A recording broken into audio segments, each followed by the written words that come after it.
Welcome dear rockers, कैसे हो आप सभी। तो आज हम लेकर आ चुके हैं आपके लिए एक अमेरिकन स्विस को प्रोडक्शन से बनी एक non linear crime thriller movie. अच्छा आप बोलोगे ये लीनियर नॉन लीनियर क्या हो गया। देखो लीनियर स्टोरी होती है जो शुरू से एक पॉइंट पे स्टार्ट होती है और दूसरे पॉइंट पे खत्म हो जाती है। बीच में जो होगा वो एक सीधी लकीर की तरह होगा और कहानी को उसके एंड तक लेकर छोड़ दिया जाएगा। हाँ, अब नॉन लीनियर स्टोरी उसे कहते हैं जो कहानी की शुरुआत और एंड तो होती है जहाँ, लेकिन वो एक सीधी लकीर की तरह नहीं चलता, बल्कि बीच बीच में कहानी अलग अलग दिशाओं में जाती है, टाइम लाइन्स में आगे पीछे जाती है और अलग अलग दिशाओं में जाकर फिर आखिर में एंड की ओर जाती है। और कभी कभी तो एंड भी बहुत अलग हो जाता है। ऐसी ही दोस्तों मूवी देखने वाले हैं जो बहुत ही झकास है, जो कि 2024 में रिलीज हुई है। नाम है स्यूटॉन। सोचिए यार, आप एक मस्त सुनसान सड़क से गुजर रहे हैं आराम से, और वहाँ पे दो आदमी आगे जिनके पास बाइक्स है, उनका एक्सीडेंट हो गया। क्या एक्सीडेंट? और वो सड़क पर पड़े हुए हैं। उनके पास एक सूटकेस भर के रोकड़ा है, पास ही नशीले पदार्थ के पैकेट्स बिखरे पड़े हैं। इसके अलावा 2 गन्स भी पड़े हुए हैं। ऐसे में आप क्या करोगे? आपके पास 3 ऑप्शंस होंगे। या तो आप वहाँ पे एक परफेक्ट क्राइम की सेटिंग करके वो रोकड़े वाला सूटकेस उठाकर निकल सकते हैं, या पुलिस को कॉल कर सकते हैं, या फिर तीसरा ऑप्शन होगा कि आप बिना कुछ किए चुपचाप अपना काम धंधा देखने चले जाएं। किसी से कोई मतलब नहीं, जो होगा देखा जाएगा। हाँ, अब सवाल यह है कि आप इनमें से कौन सा ऑप्शन चूज करेंगे, मतलब इस सिचुएशन में आप क्या करेंगे। क्योंकि दोस्तों कहानी की हीरोइन भी ठीक ऐसी ही एक सिचुएशन में फंसती है। उसके जहन में भी यही 3 ऑप्शंस आते हैं। उसे कौन सा ऑप्शन चुनना चाहिए, और अगर उसको 3 चांस मिले और तीनों ऑप्शंस को आजमाने का मौका मिले, तो क्या किसी भी ऑप्शन में वो रोकड़ा हड़प कर बच सकेगी? और हर सिचुएशन में वो बचने के लिए क्या क्या करती है, यही है इस मूवी की दमदार कहानी। वैसे एक और चीज बताऊं, वो सिर्फ सुई और धागे का इस्तेमाल करती है हर सिचुएशन में खुद को बचाने के लिए। कुछ अलग है ना। आइए, स्वागत है आपका एक्सप्लेन में। तो कहानी की शुरुआत में 3 अलग अलग जगहों को दिखाते हैं, और हर जगह पे मूवी की हीरोइन, जिसका नाम बारबरा है, वो अलग अलग तरीकों से मरी पड़ी हुई है। क्या दोस्तों? अलग अलग तरीकों से।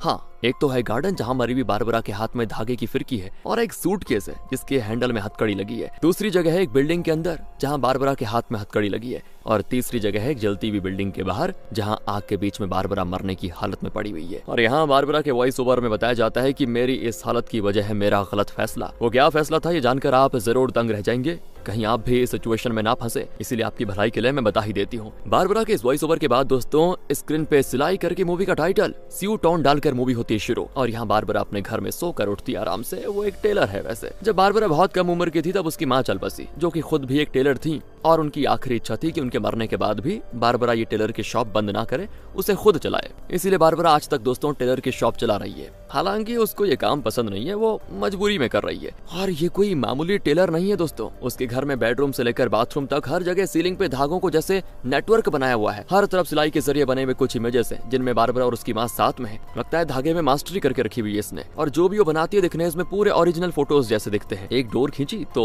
उससे कनेक्टेड फोटो के पीछे से एक रिकॉर्डिंग प्ले होती है। जब बारबरा छोटी थी ना दोस्तों, तब उसकी माँ उससे जो बातें क्या करती थी, उनकी रिकॉर्डिंग्स को ही बारबरा ने अलग अलग फोटोज के साथ अटैच किया हुआ है। और ये सारा अरेंजमेंट खुद बारबरा ने किया, मतलब किसी और को नहीं बुलाया बाहर से, क्योंकि वो अपनी माँ से बहुत ज्यादा प्यार करती थी ना, और आज तक उनको मिस करती है। सुबह उठकर धागा खींचती है तो एक फोटो के पीछे से माँ की आवाज आती है कि और कितनी देर सोती रहेगी बेटा, उठ जाओ, बहुत देर हो गई है। बाथरूम में भी दोस्तों एक धागा खींचती है तो आवाज आती है, अरे कितनी देर ना होगी बेटी, जल्दी बाहर आ जाओ, स्कूल नहीं जाना क्या? तो वो भी तैयार होकर अपने टेलर की शॉप में जाती है। तब उसे एक कॉल आता है जिसको देखकर वो टेंशन में दोस्तों अपनी डायरी देखती है। दरअसल आज उसकी एक कस्टमर जिसका नाम मारिया है, उसकी तीसरी शादी है। तीसरी यार, मजाक नहीं चल रहा। और बारबरा को उसका वेडिंग ड्रेस ठीक करने जाना है, लेकिन बारबरा वो बात भूल गई थी, इसलिए कस्टमर कॉल कर रही है कि जल्दी आ जाओ ना। बारबरा तुरंत अपना टेलरिंग किट लेकर अपनी कार में निकल जाती है। वहाँ दुल्हन का ड्रेस का बटन टूट गया था, जिसे स्टिच करने के लिए ही उसने बारबरा को कॉल किया था। बारबरा देर से पहुंचती है तो मारिया बारबरा को बहुत डांटती भी है कि क्या है ये। बारबरा को बड़ा गुस्सा भी आता है, लेकिन क्या करे, कस्टमर जो ठहरी भगवान है, वो कुछ नहीं कह पाती। तो बारबरा उसके ड्रेस में पीछे का बटन सीने लग जाती है, पर मारिया चुप नहीं रहती। वो बारबरा का टेलरिंग किट खोल देती है दोस्तों, जिसमें बारबरा ने अपनी माँ की आवाज रिकॉर्ड की हुई थी। जब उन्होंने बारबरा के लिए एक अच्छा सा गाना गाया था, वो वाली वो प्ले होने लग जाता है। और उसमें बारबरा की माँ की आवाज सुनकर मारिया कहती है, तुम्हारी माँ को मैं अच्छी तरह से जानती थी, वो वक्त की बड़ी पाबंद थी और बढ़िया काम भी करती थी, लेकिन तुम हो कि एक बटन भी ठीक से स्टिच नहीं कर पाती, ऊपर से लेट हो। इसी बीच बारबरा के हाथ से बटन फिसल कर नीचे एक ड्रेन होल के ऊपर गिर जाता है। बारबरा चाहती तो उसे उठा सकती थी दोस्तों, लेकिन अभी तक मारिया ने उसकी जो इंसल्ट की, उसके लिए बारबरा उससे एक छोटा सा बदला लेना चाह रही है और जानबूझकर उस बटन को ड्रेन के अंदर खिसका देती है। इस पे मारिया फिर उसको डांटती है कि अब क्या होगा, ये तो सील ड्रेन है, ये खुलेगा कैसे? बारबरा कहती है कोई प्रॉब्लम नहीं मैडम, मैं अभी दुकान जाकर एक स्पेयर बटन लेके आ जाती हूँ। तो मारिया भड़क जाती है, तुम एक्स्ट्रा बटन नहीं लेकर आई क्या? फिर आई क्यों? थोड़ी देर में मेरी शादी है, अगर तुम बटन लेकर टाइम पे नहीं पहुंची ना, पूरी दुकान में आग लगा दूंगी तुम्हारी। बारबरा दोस्तों उसके ड्रेस पे बटन की जगह एक सेफ्टी पिन लगाकर बटन लेने के लिए दुकान के लिए निकल जाती है। और यहाँ शुरू होती है असली कहानी। दुकान के रास्ते में एक सुनसान सड़क पे 2 बाइकर्स का एक्सीडेंट हो गया था और दोनों सड़क पे पड़े हुए हैं बिल्कुल बिल्कुल, हालांकि जिंदा हैं दोनों। उन दोनों के आगे गन्स हैं और उससे भी आगे नशीले पदार्थ के पैकेट्स बिखरे पड़े हुए हैं। उन बाइकर्स में से एक ने हेलमेट पहन के रखा होता है, इसका नाम है डेमियन, और उसके आगे पड़ा है दूसरा बाइकर जिसका नाम है जोशुआ, और इन दोनों से भी आगे एक सूटकेस है दोस्तों, जिसकी हैंडल में लगी हथकड़ी, और हथकड़ी का दूसरा हिस्सा जोशुआ के हाथ में बंधा हुआ है। कहाँ? जोशुआ के हाथ में। मतलब जोशुआ ही सूटकेस लेकर आया था और डेमियन नशीला पदार्थ लेकर आया था। शायद यहाँ पे डेमियन नशीले पदार्थ को जोशुआ को देकर उसके हाथ से रोकने वाला वो सूटकेस लेने के लिए आया था, यानी ये नशीले पदार्थ की डीलिंग हो रही थी दोस्तों। हाँ, लेकिन किसी वजह से इनके बीच ये झगड़ा हो गया या एक्सीडेंट हो गया। तो जोशुआ सूटकेस लेने के लिए आगे बढ़ता है, लेकिन डेमियन उसके पैर पकड़कर उसे रोक लेता है, और बारबरा ये सब देखते हुए कार में निकल जाती है चुपचाप। लेकिन थोड़ी दूर जाकर वो पुलिस को कॉल करने के लिए फोन उठाती है। लेकिन दोस्तों तब यहाँ से बारबरा के दिमाग में 3 ऑप्शंस बार बार गूंजने लग जाते हैं कि इस सिचुएशन में क्या करना बेहतर रहेगा, perfect crime, call the police, या फिर ड्राइव अवे। इस तरह 3 ऑप्शंस उसके दिमाग में आ जाते हैं बार बार, और बारबरा चुनती है पहला ऑप्शन, यानी परफेक्ट क्राइम। इसीलिए वो पुलिस को कॉल नहीं करती, और क्योंकि बारबरा एक टेलर है दोस्तों, तो उसके पास हमेशा की तरह एक धागों की फिरकियां होती है, और छोटी सी लेकर बड़ी तक हर सुई का साइज भी। तो वो 2 फिरकियों को निकालकर एक को कार के एक साइड में, दूसरी फिरकी को दूसरे साइड में फिक्स करके दोनों धागों के एंड में 2 सुइयों को बांध देती है, और फिर दोनों सुइयों को लेकर कार से उतरती है। एक्सीडेंट स्पॉट पर जोशुआ को एक तरफ और डेमियन को दूसरा तरफ धक्का देती है, तो धागे से कनेक्टेड एक सुई को वो जोशुआ के हाथ से कनेक्टेड हथकड़ी के चेन में घुसाकर दूसरी तरफ निकाल लेती है, और दूसरी सुई को वो डेमियन के शर्ट स्लीव में घुसाकर दूसरी तरफ निकालती है। फिर दोनों धागों को लेकर पीछे की तरफ जाती है। अब पता नहीं दोस्तों ये क्या कर रही है, लेकिन जब वो लौटती है तो उसके हाथ में दोनों सुइयां नहीं होती। वो जोशुआ के आगे पड़ा हुआ सूटकेस लेकर जाती है और अपनी कार में बैठकर निकल जाती है। कार के अंदर वो दोनों फिरकियां धीरे धीरे खत्म हो जाती हैं, और जब धागे पूरी तरह से खत्म हो जाते हैं तो एक्सीडेंट स्पॉट पे बारबरा ने इन धागों के साथ जो सुइयां कनेक्ट करके छोड़ी थी वो अब कार के पीछे आ जाती हैं। और तब पता चलता है दोस्तों कि असल में बारबरा ने उन दोनों सुइयों को डेमियन और जोशुआ के पीछे जो गन्स पड़े थे उनके साथ बांध दिया था, क्योंकि बारबरा ने एक सुई को जोशुआ की हथकड़ी में घुसाया था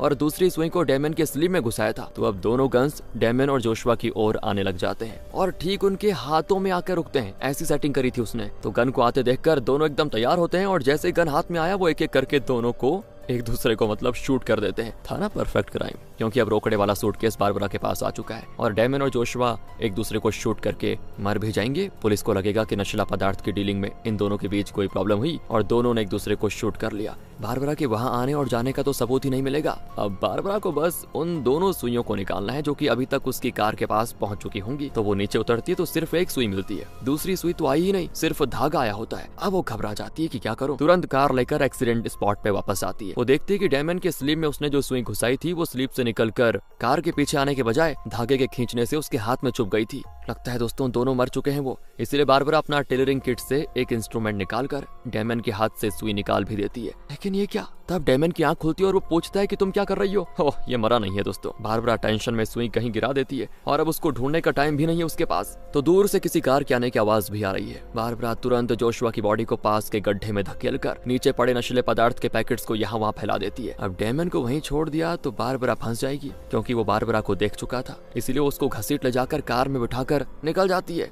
लेकिन तब वो सुई दोस्तों जो बारबरा के हाथ से गिर गई थी वो कार के टायर में लग जाती है, और धीरे धीरे कार का टायर मतलब उसकी हवा फुस। और इस बात से बेखबर बारबरा जैसे तैसे डेमियन को लेकर अपने शॉप में आ जाती है। इस शॉप के ऊपर ही बारबरा का घर भी है दोस्तों। डेमियन को दुकान में रखना सेफ नहीं होगा ना, क्योंकि कोई देख लेगा, इसलिए उसको ऊपर ले जाना पड़ेगा। लेकिन बारबरा अकेली थी तो उसको उठा नहीं सकती। पर बारबरा काफी टैलेंटेड है दोस्तों, और महज सुई और धागे से वो कुछ भी कर सकती, मतलब कुछ भी। वो थोड़े धागों और कुछ रस्सियों के जरिए एक बढ़िया सेटिंग तैयार करती है, जिससे कि डेमियन को मशीन के साथ बांधकर ऊपर बेड पे भी धागों से एक नेटवर्क बना देती है। और सेटिंग इतनी लाजवाब होती है कि बारबरा को उसको उठाना नहीं पड़ेगा। वो एक धागा खींचती है तो डेमियन खुद ब खुद ऊपर खींचा चला आता है, और जैसे ही वो ऊपर आता है ना तो बारबरा उसे एक चेयर के साथ बांध देती है। डेमियन तो समझ नहीं पाता कि ये चल क्या रहा है। वो पूछता है कि तुमने बहुत बड़ी गलती कर दी, मैं सच बता रहा हूँ। एक तो तुमने अपने सुई धागे के जरिए मेरे हाथ में गन थमा दी, और मैंने जोशुआ को शूट भी कर दिया। क्या तुम जानती हो कि उस जोशुआ का बाप कौन है? एक खतरनाक गैंगस्टर है वो। और तुम वहाँ जो सुई मिस करके आ गई ना, उसके जरिए वो तुम्हारा पता लगाकर यहाँ जरूर आएगा, देखना। पहले तो उसके बेटे को शूट करने के लिए वो मुझे मारेगा और तुम्हें भी जिंदा नहीं छोड़ेगा। ये सब उस जोशुआ की वजह से हुआ। हमारी डीलिंग तो एकदम स्मूथ चल रही थी। उस गधे को बस मुझे रोकड़ा वाला सूटकेस देना था और ये नशीला पदार्थ लेना था, पर अचानक वो पागल हो गया। नशीला पदार्थ लेने के बावजूद रोकड़ा देने से इनकार करने लगा और मुझे शूट करना शुरू कर दिया उसने। तभी तो वो एक्सीडेंट हुआ था।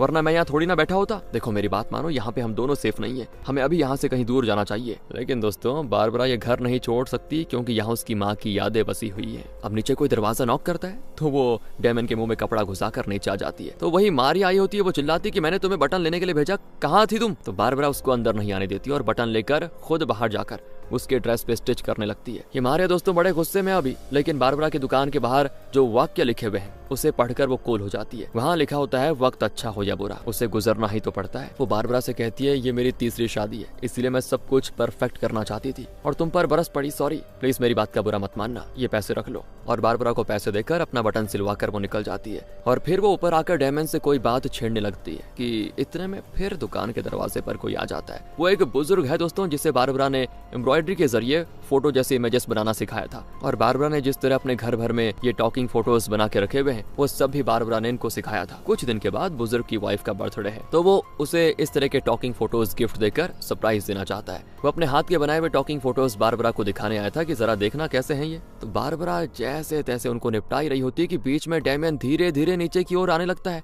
और तो और वो सूटकेस भी अपने पैरों के बीच में दबाकर नीचे लेके आ जाता है। इसी बीच बारबरा बुजुर्ग को निपटाकर दुकान के दरवाजे पे 3 धागों से एक बढ़िया सा ट्रैप सेट करती है। फिर डेमियन को ऊपर ले जाकर उसकी कुर्सी के नीचे एक बोर्ड सेट करती है और बताती है कि ये सब मैं तुम्हें बचाने के लिए कर रही हूँ, जरा सा भी हिले तो फंस जाओगे, ध्यान रहे। फिर वो डेमियन की कुर्सी भी एक धागे से कनेक्ट कर देती है और डेमियन के पीछे एक धागे के जरिए उसका गन भी लटका देती है। और दोस्तों फिर सूटकेस लेकर बारबरा एक टेबल के पीछे छुप जाती है और जोशुआ के बाप का इंतजार करती है। पता है बहुत देर बाद जोशुआ का बाप, जिसका नाम बर्नार्ड है, वो आ ही जाता है और वो जैसे दुकान का दरवाजा खोलता है तो बारबरा का सेट किया हुआ धागों का ट्रैप एक्टिवेट हो जाता है और दरवाजे के ऊपर से एक धागा नीचे आकर बर्नार्ड के हाथ में बंध जाता है। दूसरी ओर डेमन की कुर्सी जिस बोर्ड के ऊपर थी वो फिसल जाती है और वो नीचे की ओर आने लगता है। और जैसे ही वो नीचे पहुंचता है तो उसके पीछे जो बारबरा ने धागों से गन लटका के रखा हुआ था ना, वो बढ़िया तरीके से डेमन के एकदम पास आकर रुकता है। तो डेमन बर्नार्ड को शूट करने लग जाता है लेकिन उसमें बुलेट्स नहीं होते। अब बर्नार्ड अपने हाथ में बंधे धागे को काटकर डेमन को शूट कर देता है। तो बारबरा सूटकेस लेकर भागती है लेकिन बर्नार्ड उसे चेज करता है और आखिर एक गार्डन जैसी जगह पे वो बारबरा को शूट कर देता है। उस सूटकेस में दोस्तों ना सिर्फ रोकड़ा था बल्कि एक डिवाइस भी था। तो बर्नार्ड डिवाइस को छोड़कर सिर्फ रोकड़ा लेकर निकल जाता है। यानी एक परफेक्ट क्राइम करके रोकड़े के साथ बच निकलने का जो बारबरा का प्लान था वो फ्लॉप रहा और ऊपर से उसकी जान भी चली गई। दोस्तों आ जाइए, अब हम उस सीन को दोबारा देखेंगे जब बारबरा ने उन 2 बाइकर्स को सड़क पे पड़े पड़े पुलिस को कॉल करने के लिए अपना फोन उठाया था। और इस बार भी उसके माइंड में तीनों ऑप्शंस बार बार आते हैं कि perfect crime, call the police या फिर ड्राइव अवे। तो अब बारबरा पुलिस को कॉल करने का फैसला करती है। बारबरा ने जो भी देखा वो पुलिस को सारी चीजें डिटेल में बता देती है। तो पुलिस ऑफिसर कहती है तुम वहीं रुको, मैं थोड़ी देर में पहुंच जाऊंगी। इसी बीच बारबरा एक्सीडेंट स्पॉट के पास जाकर उस सूटकेस को देखती है और अगले सीन में दोस्तों पुलिस ऑफिसर भी वहाँ पे आ जाती है और देखती है कि 2 आदमी नीचे पड़े हुए हैं, नशीले पदार्थ के पैकेट्स बिखरे पड़े हुए हैं और 2 गन्स भी पड़े हुए हैं। तो एक एक्सपीरियंस्ड पुलिस ऑफिसर होने के नाते वो गेस कर पाती है कि यहाँ पे क्या क्या हुआ होगा। वो समझ जाती है कि यहाँ नशीले पदार्थ की डीलिंग हुई होगी पक्का, तो रोकड़ा भी एक्सचेंज हुआ होगा और तो और जोशुआ के हाथ में कटी हुई हथकड़ी भी है, मतलब हथकड़ी का दूसरा एंड गायब है। इन दोनों के अलावा यहाँ सिर्फ बारबरा थी तो जरूर रोकड़ा उसी के पास होगा। ये गेस करके पुलिस ऑफिसर बारबरा की कार की तलाशी लेती है और सूटकेस मिल जाता है दोस्तों। तो फिर बारबरा को इन्हीं का साथी मानकर पुलिस ऑफिसर उसे और बाकी दोनों को भी अरेस्ट करके पुलिस स्टेशन लेके जाती है।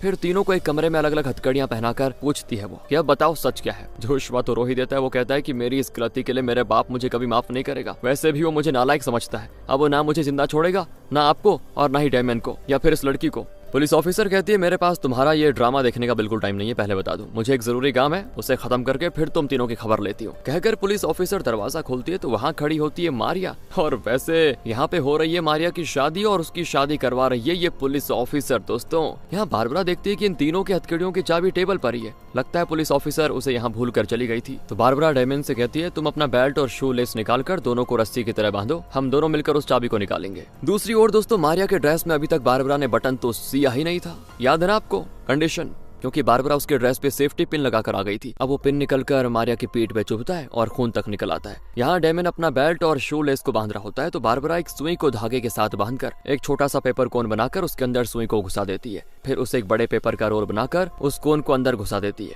अब बारबरा डेमन से कहती है अब अपने बेल्ट को ठीक उस चाबी पे फेंको। वो कई बार कोशिश करके आखिर में ठीक जगह पे फेंकने में सफल हो जाता है और अब बारबरा उस बड़े पेपर रोल में फूंकती है तो उसके अंदर से छोटा कोन निकलकर सीधे उस किचन के रिंग के अंदर घुसता है। कोन के अंदर तो धागे के साथ बंधी हुई सुई है दोस्तों, जो ठीक डेमन के बेल्ट में घुस जाती है। अब अगर डेमन अपना बेल्ट खींचेगा तो उस सुई धागे के साथ चाबी भी उसके पास खींची चली आएगी। बहुत ही अकलमंद है यार ये बारबरा। लेकिन इससे पहले कि ये लोग चाबी को अपनी ओर खींच पाते, वहाँ मारिया जिद पकड़ लेती है कि इस तरह बिना बटन के मैं शादी नहीं करूंगी। सेफ्टी पिन के चुभने से मुझे दर्द हो रहा है बहुत और खून तक निकल आया। तो पुलिस ऑफिसर कहती है तुम्हें जिसकी जरूरत है वो मेरे पास है। कहकर वो झट से कमरे में आ जाती है जहाँ इन तीनों को हथकड़ी पहना कर रखा गया था। वहीं अब उसकी आहट को सुनते ही डेमन अपना बेल्ट खींच लेता है और बारबरा भी अपनी सुई खींच लेती है और चाबी वहीं की वहीं रह जाती है। इतने में आती पुलिस ऑफिसर और चाबी से बारबरा की हथकड़ी खोलकर उससे बाहर ले जाकर मारिया का ड्रेस स्टिच करने को कहती है।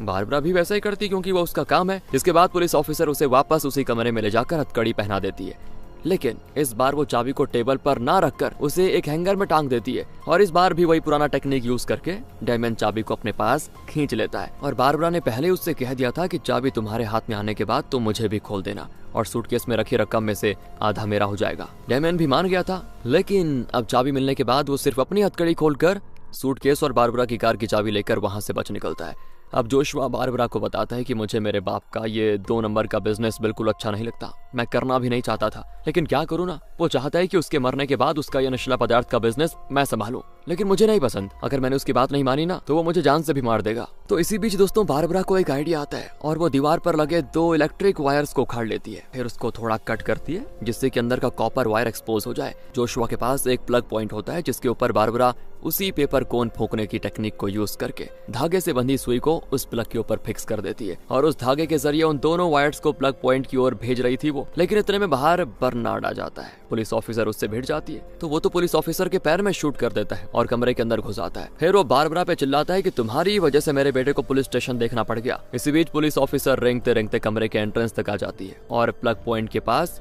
बारबरा के सेट किए हुए वायर्स को देखकर वो इशारा करके बारबरा से पूछती है क्या तुम कुछ प्लान कर रही हो। तो बारबरा भी उसे इशारा करती है कि वायर को प्लग पॉइंट में घुसाओ, बाकी का काम मैं देख लूंगी। पुलिस ऑफिसर वायर को प्लग पॉइंट में घुसाती है तो अगले ही पल बारबरा के हाथ में वायर का जो एंड है उससे वो बर्नार्ड की बंदूक के मुंह में घुसा देती है। शॉक के मारे बर्नार्ड बेहोश हो जाता है, लेकिन बेहोश होते वक्त वो गन का ट्रिगर भी दबा देता है और बुलेट सीधे बारबरा के पेट को चीर देती है। फिर पुलिस ऑफिसर बर्नार्ड को हथकड़ी पहना देती है, लेकिन बारबरा तड़प तड़प कर मर जाती है, यानी कि ऑप्शन 2 में भी वो फेल हो जाती है। यहाँ से फिर उसी सीन में आ जाइए दोस्तों जहाँ बारबरा ने अभी अभी उन 2 बाइकर्स को सड़क पे पड़े हुए देखा है और उनके पीछे 2 गन्स, सामने नशीले पदार्थ के पैकेट्स और हथकड़ी के साथ एक सूटकेस पड़ा हुआ है। बारबरा के माइंड में फिर वही 3 ऑप्शंस आते हैं, यानी परफेक्ट क्राइम हो गया, कॉल द पुलिस हो गया या ड्राइव अवे हो गया। और इस बार बारबरा तीसरा ऑप्शन चूज करती है, यानी ड्राइव अवे, और बिना कुछ किए वहां से चुपचाप चले जाने का फैसला करती है, जैसे कि यहाँ पे कुछ हुआ ही नहीं। वो सीधे अपनी दुकान में पहुंचती है और मारिया के ड्रेस के लिए स्पेयर बटन लेकर वो वापस जाने लगती है, लेकिन रास्ते में बर्नार्ड उसे रोक लेता है। एक्चुअली उस समय बर्नार्ड डेमन को शूट कर रहा होता है और तभी बारबरा की कार वहां से गुजर रही होती है। इस वजह से बर्नार्ड उसे शूट करने लग जाता है। बारबरा भी घबराकर कार घुमाकर सीधे पुलिस स्टेशन को कई बार कॉल करती है और इस बार स्टेशन में मारिया की तीसरी शादी हो रही है और उनकी शादी करवाने का शुभ काम करते हुए पुलिस ऑफिसर फोन नहीं उठाती और फिर कोई रास्ता न पाकर बारबरा एक रेस्टोरेंट में जाती है क्योंकि उसको लगता है कि ऐसी पब्लिक जगह पे बर्नार्ड से उसे खतरा नहीं होगा। लेकिन दोस्तों बर्नार्ड अपने बेटे जोशुआ को लेकर बारबरा का पीछा करते करते उसी रेस्टोरेंट में आ जाता है और ठीक बारबरा के टेबल पे जोशुआ को बिठाकर खुद भी बैठ जाता है। वो बारबरा से कहता है कि ध्यान से सुनो, तुम मुझसे बच नहीं सकती, लेकिन मरने से पहले तुम्हें मेरी एक मदद करनी होगी। ये मेरा नालायक बेटा है जिससे एक छोटा सा भी काम ढंग से नहीं किया जाता। उसे चोट लगी है और मैं ऐसा धंधा करता हूँ कि इसे हॉस्पिटल नहीं लेके जा सकता। तुम इसे बाथरूम में ले जाकर इसके घावों पे जरा सिलाई कर दो। अगर तुमने होशियारी दिखाई तो फिर ये तुम्हें शूट कर देगा। बारबरा भी स्टिचिंग के लिए अपने जो टेलरिंग किट थी उससे कुछ चीजें लेकर जोशुआ के साथ बाथरूम आ जाती है और उसके घावों की सिलाई करने में लग जाती है। इतने में वो बुजुर्ग दोस्तों जो अपनी वाइफ के बर्थडे के लिए बनाए हुए टॉकिंग फोटोज लेकर बारबरा को दिखाने के लिए उसके घर जा रहा होता है, तो वो रास्ते में रेस्टोरेंट के बाहर बारबरा की कार को देखता है खड़ी। फिर क्या था, वो सीधे अंदर आ जाता है और देखता है कि एक टेबल पर बारबरा का टेलरिंग किट पड़ा हुआ है और बुजुर्ग तो बखूबी जानता है कि ये बारबरा का किट है क्योंकि वो काफी टाइम से उसके साथ सीख रहा था। तो वहाँ बैठे बर्नार्ड से वो पूछता है, ये बारबरा का है ना ये किट, ये यहाँ कैसे आया और वैसे आप उसके क्या लगते हैं? तो बर्नार्ड झूठ बोलता है कि मैं बारबरा का अंकल हूँ। बुजुर्ग कहता है कि आपको देखकर लगता नहीं कि आप उसके अंकल हो। फिर बर्नार्ड गुस्से में कहता है कि तुम्हें क्या लगता है क्या नहीं लगता, इससे मुझे कोई फर्क नहीं पड़ता, मैं उसका अंकल ही हूँ, समझे? कोई प्रॉब्लम है क्या? बुजुर्ग कहता है नहीं नहीं, मैं तो बारबरा के लिए खुश हूँ, क्योंकि मैंने सोचा कि उस बेचारी का कोई नहीं है, एक माँ थी, वो भी बहुत पहले चल बसी, कम से कम आप तो हैं जो उसके रिश्तेदार हैं, और ये जानकर मुझे बड़ी खुशी हुई। दूसरी ओर बाथरूम में जोशुआ फूट फूट कर रोता है कि मुझे अपने बाप से छुटकारा चाहिए, वो मुझे बुरा काम करने पे मजबूर कर रहा है, किसी न किसी दिन मुझे मार भी डालेगा। बारबरा उसको डांट देती कि अबे तू इतना बड़ा हो चुका है और अभी भी बच्चों की तरह रो रहा है, तुझे बस अपने गुंडे बाप से छुटकारा चाहिए ना, मैं जैसा कहती हूँ बिल्कुल वैसा ही कर, तुम्हारी नैया पार हो जाएगी। ये लो, इन दोनों फिरकियों को अपनी हथेली में कस के पकड़े रखो, और ये फिरकियां ही तुम्हारी लाइफ लाइन है, याद रहे, चाहे कुछ भी हो जाए इन फिरकियों को अपने हाथ से जाने मत देना। जब मैं इशारा करूंगी ना तो पहले ब्लू कलर के इस धागे वाली फिरकी को खींचना, फिर इस रेड कलर की फिरकी को, समझ गया ना? तुम्हें बस इतना करना है, बाकी का काम मैं देख लूंगी। इसी बीच बाहर बैठा हुआ बुजुर्ग टेबल पर खून का दाग देख लेता है, जो कि जोशुआ का खून था, जिसे चोट लगी थी वैसे, लेकिन बुजुर्ग को लगता है कि शायद बर्नार्ड ने बारबरा को कुछ कर दिया और ये बारबरा का ही खून है। वो बर्नार्ड पे भड़क जाता है कि तुमने बारबरा के साथ क्या क्या बताओ मुझे, पर इतने में बारबरा जोशुआ के साथ बाहर आ जाती है और कहती है मैं बिल्कुल ठीक हूँ, वो मेरे अंकल है और ये उनका बेटा है, हम बस कैजुअली बातें कर रहे थे, आप घर जाइए, मैं बाद में आपसे मिलूंगी, कहकर वो बुजुर्ग को तो रफा दफा कर देती है। फिर दोस्तों जोशुआ को बिठाकर बारबरा अपना काम शुरू करती है। टेबल के नीचे दिखाते हैं कि ब्लू और रेड दोनों धागों की फिरकियां जोशुआ के हाथों में है, लेकिन दोनों धागों का एंड बारबरा के हाथ में। बर्नार्ड ने अपना गन टेबल के नीचे अपने थाईज पे रखा होता है, तो बारबरा चुपचाप रेड धागे को उस गन के ट्रिगर में घुसाकर फिर उसी धागे को और भी कुछ जगहों से कनेक्ट करती है, और ये सब कुछ वो इतनी शातिरी से करती है कि बर्नार्ड को भनक तक नहीं लगती। पर वो बारबरा से पूछता है कि बेटे के घाव सीने में इतनी देर क्यों कर दी, इसने तुमसे कुछ कहा तो नहीं ना? अब अगर वो कहेगी कि जोशुआ ने उससे बात ही नहीं की तो बर्नार्ड को शक होगा, तो बारबरा कहती है जोशुआ ने बस इतना बताया कि वो बहुत डरा हुआ है। बर्नार्ड कहता है कि इसे मैंने ऐसा कोई खतरनाक काम थोड़ी न दिया था, इसे बस रोकड़ा डेमियन को देखकर उसके हाथ से मार लेना था, पर इतना छोटा सा काम भी निकम्मा नहीं कर पाया सही से, और हमें ये नौबत आ गई। अब वो जोशुआ को डांटने लगता है, क्यों बे, ऐसा क्या हो गया तुम्हें कि डेमियन ने शूट कर दिया, बताओ? तो उसकी पूछताछ के बीच ही दोस्तों बारबरा रेड धागे को न जाने कहां कहां बांधने लग जाती है, फिर ब्लू धागे को बर्नार्ड की बंदूक के मुंह में बांध देती है और बाकी बचे धागे को अपने शू लेस के बीच घुसा देती है। दूसरी ओर जोशुआ दोनों फिरकियों को कस के पकड़े रखा होता है, और इसी बीच वो जवाब भी देता है बर्नार्ड को, कहता है मैं क्या करता पापा, फिर मैंने तो शुरू से ही कहा था कि मुझे इस लाइन में आना ही नहीं है, लेकिन आपने हर बार मेरी बात को अनसुना करके मुझे इस लाइन में धकेलने की कोशिश की, इसलिए मैंने सोच लिया कि मैं रोकड़े वाला सूटकेस लेकर कहीं भाग जाऊंगा। जब डेमियन मुझे माल देने आया तो मैंने उसे शूट करके बच निकलने की कोशिश की, लेकिन बदले में उसने भी मुझे शूट किया और दोनों की गाड़ियों का एक्सीडेंट हो गया और दोनों फिर नीचे गिरकर घायल हो गए, माफ कर दो मुझे पापा। इसी बीच दोस्तों जहां भी टेबल में धागा बांधना था ना, बारबरा बांध चुकी थी, लेकिन अगर उसे उसका प्लान एग्जीक्यूट करना है तो उसे आसपास के टेबल्स पर भी धागा बांधना पड़ेगा, लेकिन उठकर जाने के लिए उसे कोई बहाना बनाना पड़ेगा ना, वरना बर्नार्ड को शक होगा। तो वो अपना टेलरिंग किट खोलती है, तो उसकी माँ की आवाज में कोई गाना बजने लगता है, और उस गाने के हिसाब से बारबरा उठकर मस्त नाचती है। नाचते नाचते वो आसपास के टेबल्स के पास जाती है और उसके शू लेस में जो ब्लू धागा बंधा है ना, उनसे वो टेबल्स के पैरों में लपेटने लगती है, और इस तरह वो बर्नार्ड के लिए बहुत ही खतरनाक और बिल्कुल मौत वाला ट्रैप सेट करने को तैयार थी। बर्नार्ड की भी कुछ समझ में नहीं आता, उसे तो लगता है कि बारबरा उससे बचने के लिए कोई सीन क्रिएट कर रही है, लेकिन वो खुद में यही सोचता है कि मुझसे बच नहीं सकती तुम, और यही सोचकर वो बैठा होता है। लेकिन जब उससे और बर्दाश्त नहीं होता तो वो टेलरिंग किट को बंद कर देता है और गाना भी बंद, अपना काम पूरा करके बारबरा भी वहाँ पे आके बैठ जाती है। लेकिन तब मारिया वहाँ पहुंच जाती है, क्योंकि बारबरा ने उसका बटन नहीं दिया था उसको ना। वो चिल्लाती है कि तुम्हारी वजह से मेरी तीसरी शादी रुकने वाली है। तो बर्नार्ड कहता है तुम्हारी तीसरी शादी रुक गई तो दुनिया यहाँ से वहाँ नहीं हो जाएगी, समझी बुढ़िया? मारिया भड़क जाती है कि मैं बुढ़िया दिख रही तुझे, खड़ूस बुढ़े, मुझे बस बारबरा से काम है, समझे? अगर तुम अपना मुंह बंद करके यहाँ बैठे रहो तो बारबरा से अपना काम करवा कर मैं निकल जाऊंगी, ओके? और अगर तुमने आइंदा मुंह खोला तो मुंह तोड़ दूंगी तुम्हारा। बारबरा चलो बाहर चलो जरा। इस तरह बर्नार्ड को धमका कर दोस्तों वो बारबरा को बाहर लेकर आ जाती है, तो बारबरा भी उसका बटन सीने लगती है, और जब काम हो जाता है तो मारिया का गुस्सा न जाने कहाँ गायब हो जाता है। वो कहती है मेरी तीसरी शादी है ना, इसलिए मैं सब कुछ परफेक्ट करना चाहती हूँ, इसलिए जरा गुस्सा हो गई, बुरा मत मानना, कहकर मारिया चली जाती है। अब बारबरा बाहर से जोशुआ को इशारा करती है और वो तुरंत ब्लू धागा खींचता है, और दोस्तों धागा खींचते ही ना बारबरा का बनाया हुआ वो धागा नेटवर्क काम करने लगता है, और आखिर में बर्नार्ड के थाईस पे रखा हुआ गन निकलकर जोशुआ के पास आकर रुक जाता है, और वो भी सीधे बर्नार्ड पे एम करते हुए बिल्कुल इस तरह से। फिर वो रेड धागा खींचता है जो कि गन के ट्रिगर के साथ बंधा हुआ है। ट्रिगर बार बार लगातार दबने लगता है और बर्नार्ड पर बुलेट्स की बौछार, और वो मर जाता है। काम तमाम होने की खुशी में बारबरा अपनी कार में वहां से जाने की सोचती है, लेकिन तब उसकी नजर बर्नार्ड की कार पे रखे हुए सूटकेस पर पड़ जाती है। वो ललचा जाती है कितनी मेहनत की है तो रोकड़ा भी ले लेती हूँ। यही सोचकर वो सूटकेस लेकर अपनी कार में निकल जाती है। लेकिन दोस्तों उसे सूटकेस ले जाते हुए जोशुआ देख लेता है। बारबरा सीधे अपनी दुकान में जाकर सूटकेस से करेंसी नोट्स के इकट्ठे निकालकर वहाँ अपने ड्रॉर में रखने लगती है। लेकिन तब वो देखते हैं कि उस सूटकेस में एक डिवाइस है जिसका कंट्रोल जोशुआ के हाथ में है। बारबरा उसी को ही देख रही होती है कि वो डिवाइस बूम ब्लास्ट, लगता है वो असल में बॉम्ब था दोस्तों। शायद बाप बेटे का प्लान ही यही था कि वो डेमन से माल भी ले लेंगे और उसे रोकड़ा देने के बहाने उसे बॉम्ब से उड़ा देंगे। पर बारबरा बीच में आ गई, फंस गई, पूरी बिल्डिंग डैमेज हो जाती है और बारबरा मरने की हालत में बाहर निकलती है। तब जोशुआ कार में वहाँ पे आता है और बारबरा को मरते हुए देखता है। इस तरह दोस्तों मतलब बारबरा के सामने जो 3 ऑप्शंस थे, तीनों में बारबरा की मौत हुई। तो क्या बारबरा के पास जिंदा रहने का कोई ऑप्शन था ही नहीं क्या? अगर आप भी यही सवाल पूछ रहे हो तो जवाब है, उसके पास एक और ऑप्शन था और वो ऑप्शन दिखाने के लिए कहानी जाती है उस सीन में जहां बारबरा पहली बार मारिया के ड्रेस का बटन स्टिच कर रही थी और तब उसके हाथ से बटन गिर गया और वो एक ड्रेन होल के ऊपर गिरा। इस पॉइंट पर बारबरा जो मारिया पर गुस्सा थी दोस्तों, उसने आपको पता ही होगा जानबूझ के बटन को होल में डाल दिया था ताकि मारिया को थोड़ा और इंतजार करना पड़े, वो गुस्सा हो जाए। और उसी पॉइंट से बारबरा की प्रॉब्लम्स शुरू हुई दोस्तों,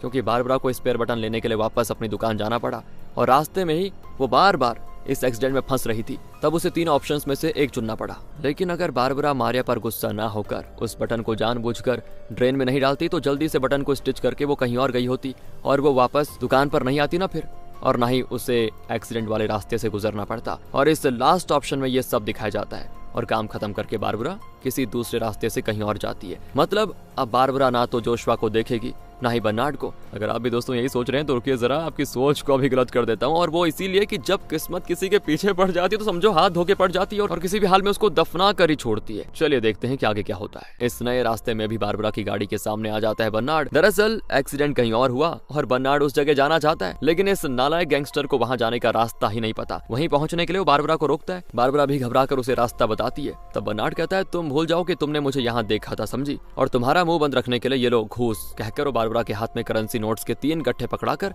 अपनी कार में निकल जाता है। मतलब जब बारबरा ने गुस्से में एक फैसला लिया था तो उसके आगे के सारे फैसले उसके खिलाफ ही काम करने लगे और हर बार उसकी मौत हुई। लेकिन ठंडे दिमाग से और सब्र से जो उसने फैसला लिया और बटन को वहां नहीं डाला होल में, तो देखा मौत से भी बच पाई और बैठे बैठे इतनी बड़ी रकम मिल गई।